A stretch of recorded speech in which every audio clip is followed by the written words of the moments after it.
1 kg chicken biryani செய்ய போகிறேங்க. அதுக்கு ஆயில் வந்து 200 ml ஊற்றிருக்கேன். இதில் 4 ஏலக்காய், 5 கிராம்பு, 2 அன்னாச்சி முக்கு, 4 சின்ன பட்டைங்க, பிரியாணி லீஃப் 4 எடுத்திருக்கேன்.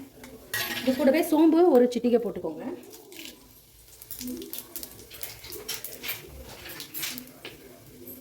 பாருங்க, எல்லாம் நல்லா பொரிஞ்சிருச்சு. இந்த ஸ்டேஜில் நான் ஒரு 4 பெரிய வெங்காயம் கட் பண்ணிருக்கேன், போட்டுக்கிறேன்.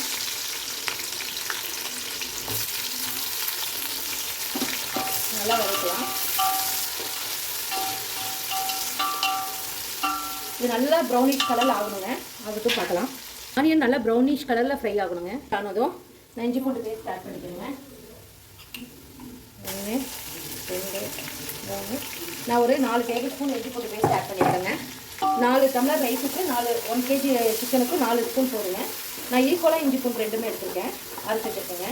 இது நல்லா வதங்கட்டும். அங்கே இஞ்சி பூண்டு பேஸ்ட் நல்லா வதங்கிடுச்சு.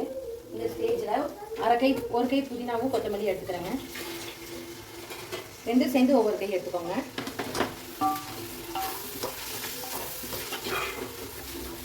நல்லா வதக்கிக்கோங்க. ஆயில் நல்லா வதங்கிருச்சு. இந்த ஸ்டேஜில் நான் ஒரு 4 தக்காளி எடுத்துருக்கேன், அதையும் போட்டுக்கிறேன். நல்லா வதக்கிக்கோங்க ஆயிலே. இப்போ தேவையான உப்பு போட்டுக்கலாம். நான் உப்பு டேஸ்ட் பார்த்துட்டு போட்டுக்கலாங்க. நான் கொஞ்சம் கரெக்டாக போட்டிருக்கேன். பத்தலைன்னா டேஸ்ட் பார்த்துட்டு போட்டுக்கலாம். இப்போ நல்லா வதங்கட்டும். இந்த தக்காளி வதங்கும் போதே நான் மசாலாவை ஆட் பண்ணிக்கலாம். தயிர் ஆட் பண்ணிக்கலாம். 1 2 3 கப்பு இந்த டீக்கரண்டியில் 3 ஸ்பூன் போட்டுக்கோங்க. ஒரு டம்ளருக்கு 1 ஸ்பூன் வீதம் போட்டுக்கோங்க. 4 டம்ளருக்கு 4 ஸ்பூன் போட்டுக்கலாம். மிக்ஸ் பண்ணிக்கலாம்.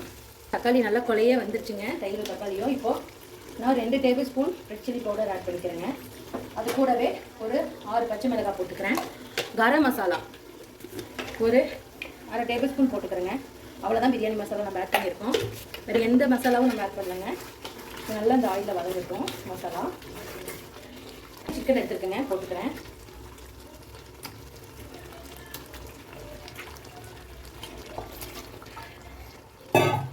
நல்லா மிக்ஸ் பண்ணிக்கலாம். இது நல்லா சிக்கன் வெந்து வரட்டுங்க, பார்க்கலாம்.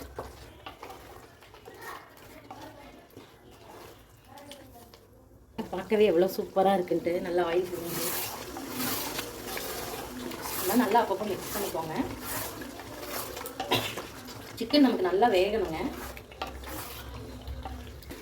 5 டம்ளர் தண்ணி தான் எடுத்துருக்கேன். ஏன்னா இதில் ஒரு 1/2 டம்ளர் இருக்குதுங்க தண்ணி அளவு.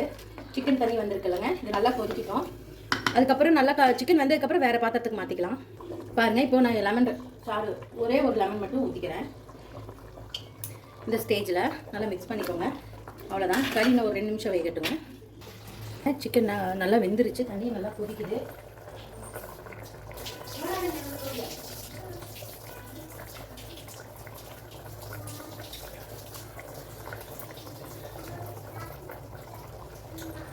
இந்த ஸ்டேஜில் சீரக சம்பா சிக்கன் ரைஸ் 1 kg எடுத்து ஒரு 1/2 hour ஊற வச்சு எடுத்துக்கோங்க.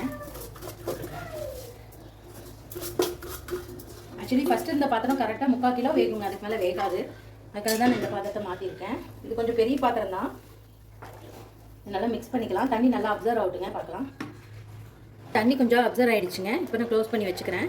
தம் போட்டுக்கலாம். அடுப்பை ரொம்ப சிம்மில் வச்சுக்கோங்க. ஒரு வெயிட்டான கல்லை வச்சு சிம்மில் வச்சிட்டிங்கன்னா தம் ஆகட்டும். 15 மினிட்ஸ் கழிச்சு ஆஃப் பண்ணி பார்க்கலாங்க. ஓப்பன் பண்ணி பார்க்கலாம்.